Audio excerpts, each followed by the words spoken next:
गोटे गोटे क्वेश्चन पचरुचे गोटे प्रश्न पचरुचे गोटे ध्यान दी कर सुनो।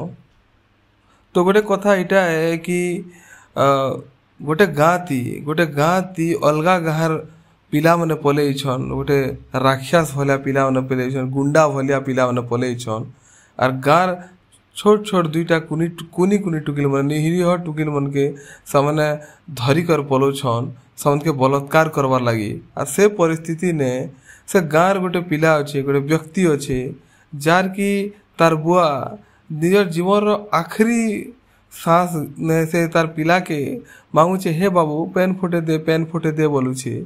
ई टाइम ने से जेन व्यक्ति अच्छे से जेन मनीष अच्छे से मनीषर केन धर्म रहा कथा से तार पुत्र धर्म नहीं करी से तार बापा के से गंगा जल पिए करी 2 बूंद पिले करी से तार बापा के आखिरी विदाय नवा कि से गाँव जेन कुनी टुकिल मने दुईटा के से गुंडा मने धरी कर पलोजन रेप करवार लगी समन के मारवार लगी गेड़ा उठावा हे हो सके तो से निजर जीवन भी पलोजे पछे बोलवार गाँव इज्जत रखवा। तो केनटा करवार लगी तार केनटा करवा कथा तार केनटा धर्म हवा कथा।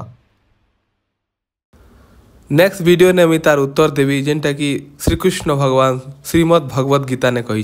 धन्यवाद।